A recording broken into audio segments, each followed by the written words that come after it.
Medic Harrison Wynn crouched low behind a jagged outcrop, his visor clouded with the acrid mist that swept across the valley. The terrain of Zorak Prime was unforgiving.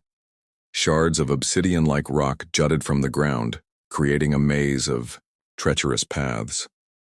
The sky above churned with a sickly green hue, the aftereffects of the planet's violent history.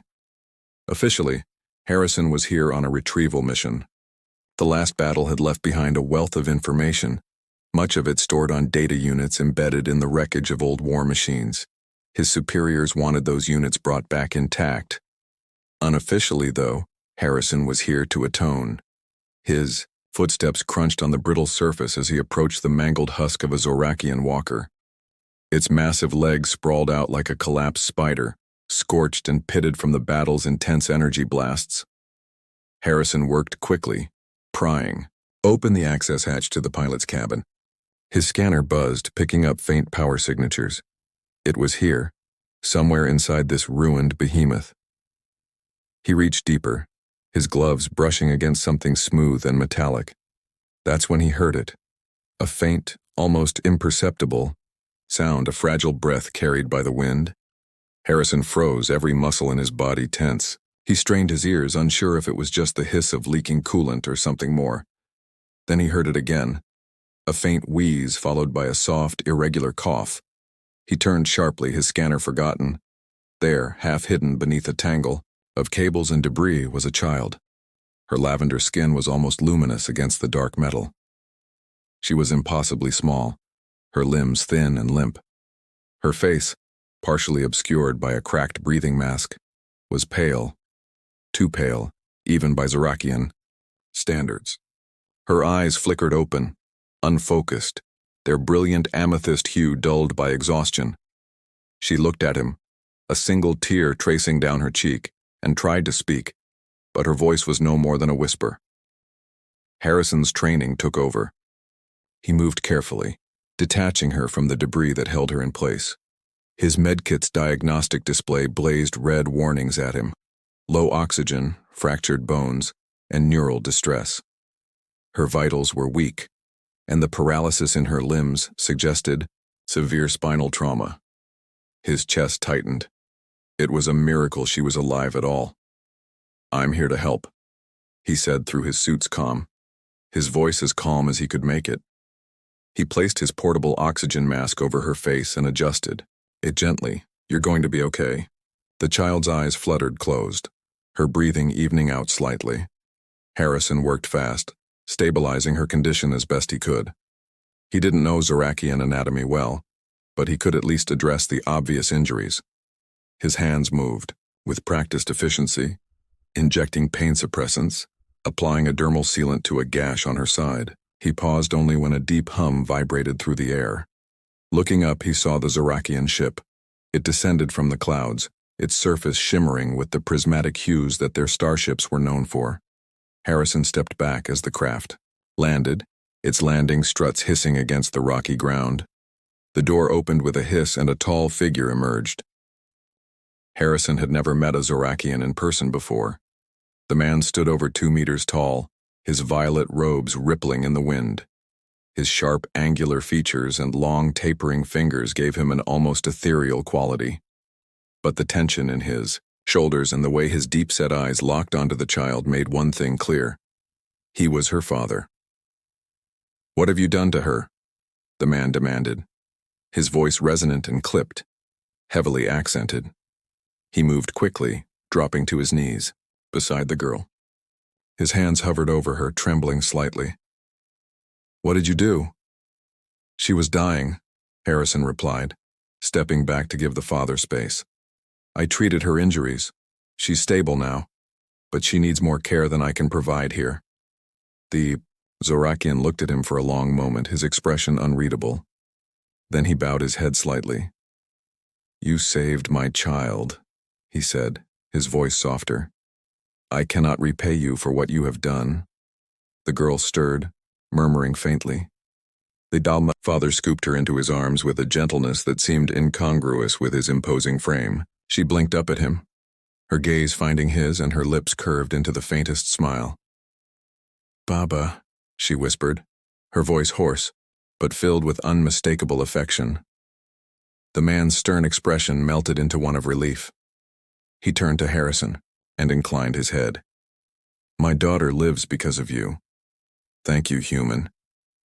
Harrison nodded, his throat tight. The Zorakian carried her back to the ship, his robes trailing behind him like a comet's tail.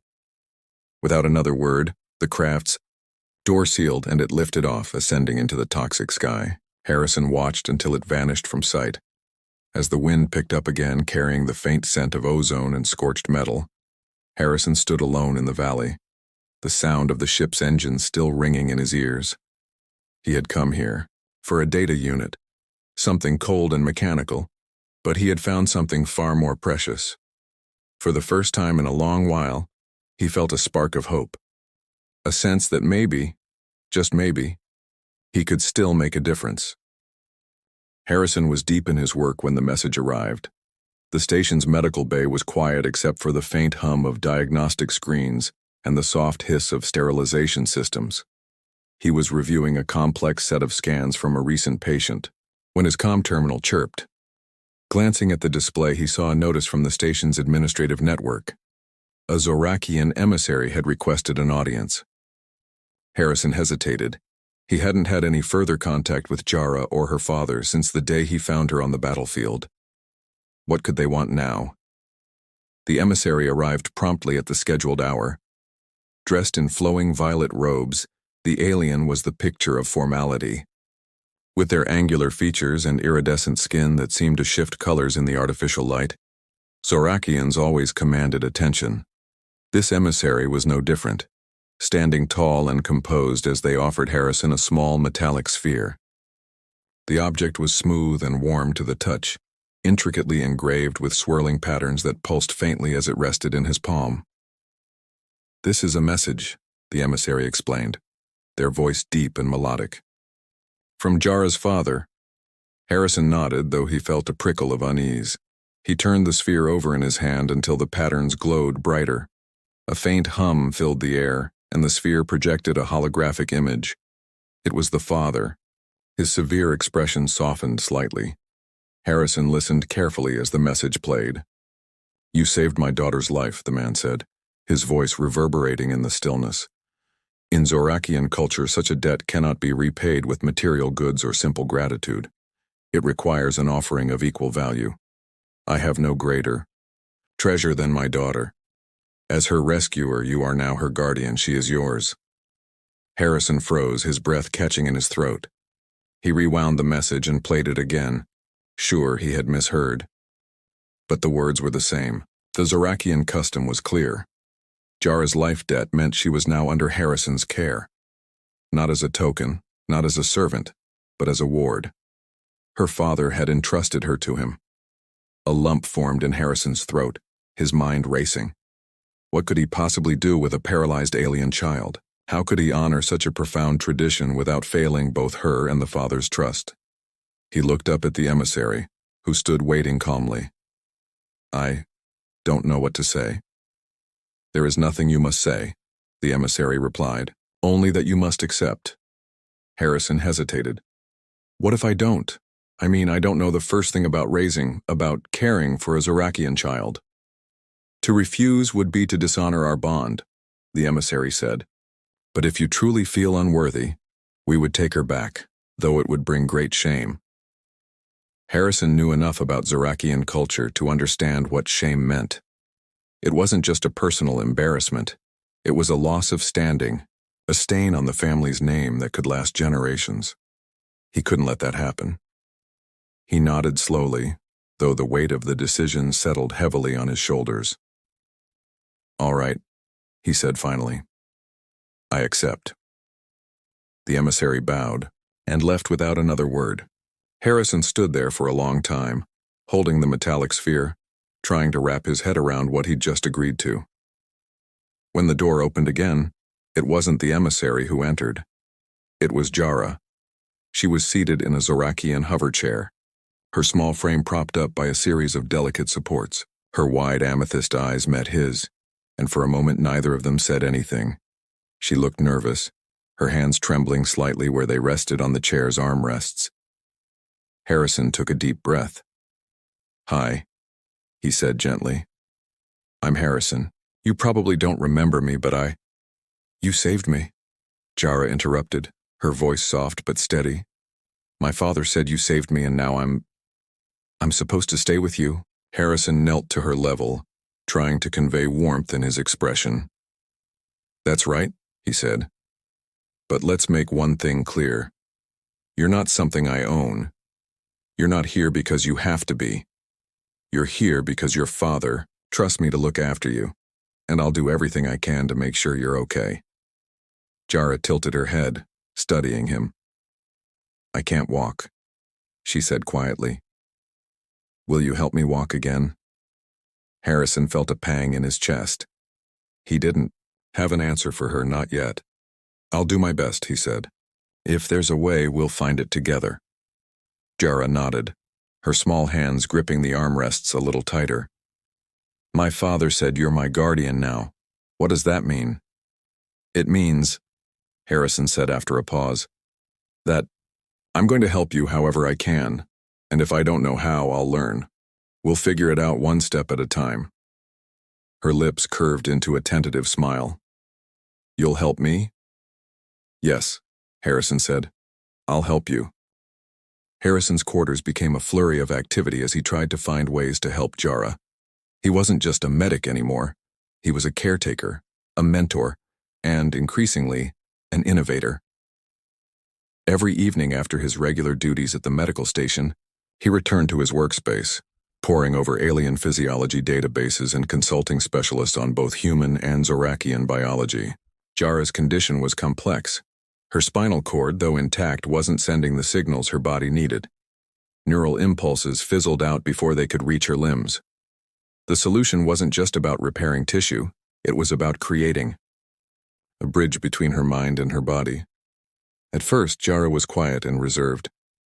She spent much of her time exploring her new surroundings from the seat of her hoverchair, her curious gaze wandering over the station's greenery-filled biodomes and sleek silver hallways.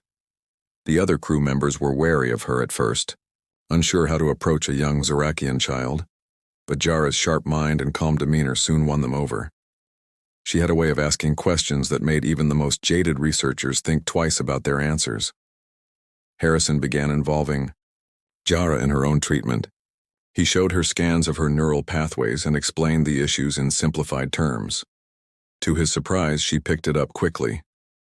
One day, as he reviewed a particularly dense set of neuroimaging data, she leaned over from her chair and pointed at the display. "Why can't you just reroute the signal through one of the secondary pathways?" she asked. "Wouldn't that be faster than trying to regenerate the damaged ones?" Harrison blinked, then stared at the screen. She was right. He'd been so focused on repairing the primary connections that he hadn't considered using the auxiliary pathways already present in Zorakian biology. It was the kind of insight only someone intimately familiar with her own species' physiology might have, and it pushed him to rethink his approach.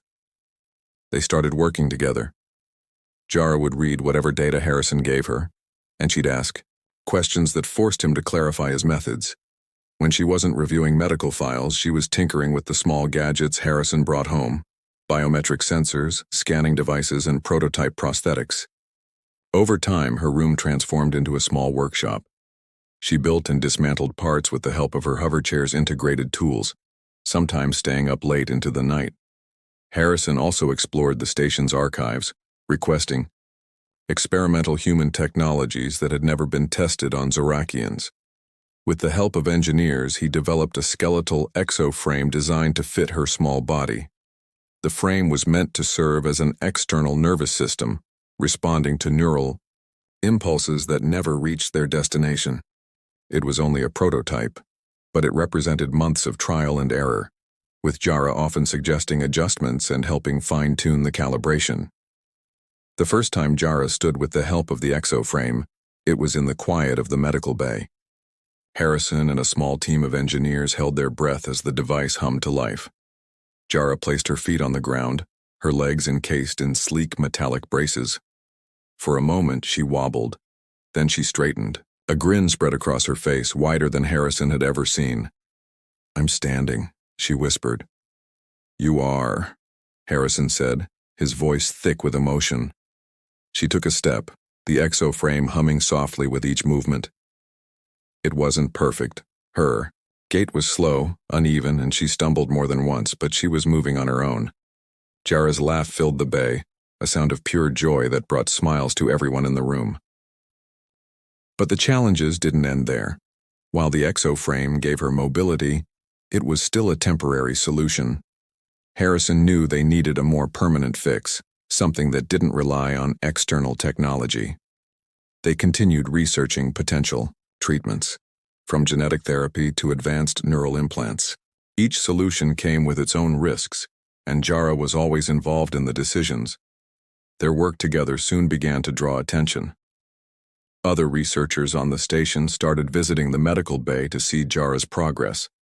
Engineers consulted her on-device designs, and medical staff marveled at her quick grasp of complex concepts. She wasn't just a patient anymore. She was becoming a collaborator, a bridge between human and Zorakian science. Still, the questions about her father lingered. Though Harrison had sent several messages to Zorakian authorities and even made direct appeals to known contacts, there was no word from him.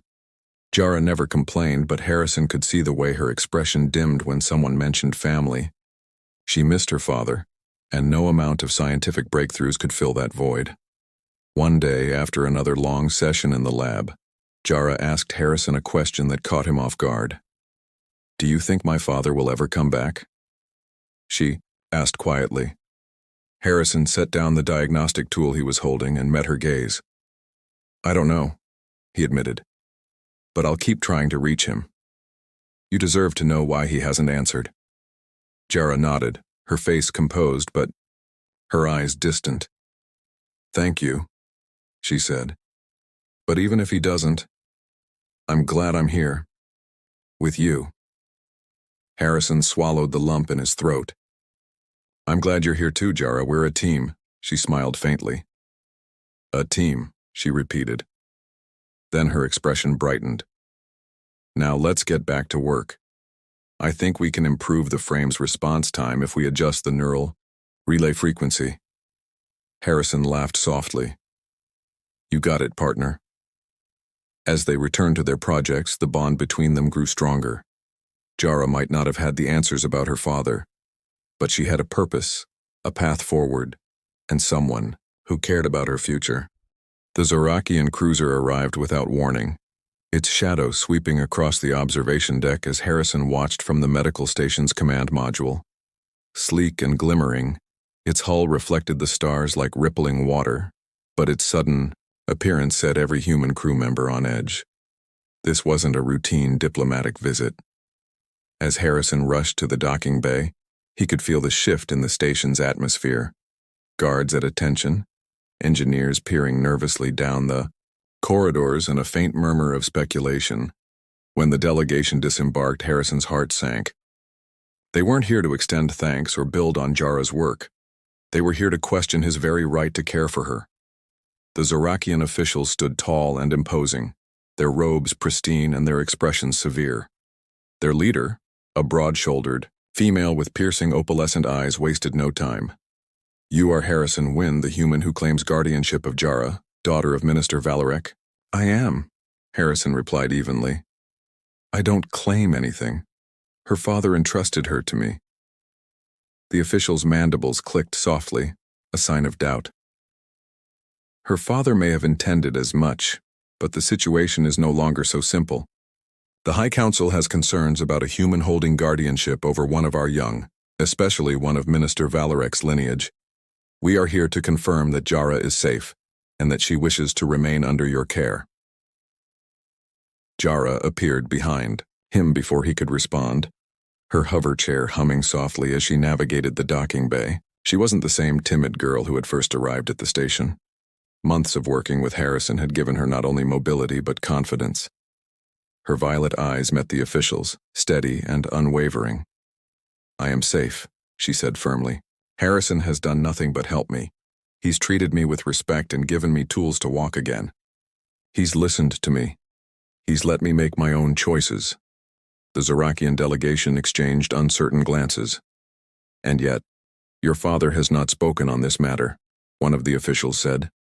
We must consider the possibility that his decision was made under duress.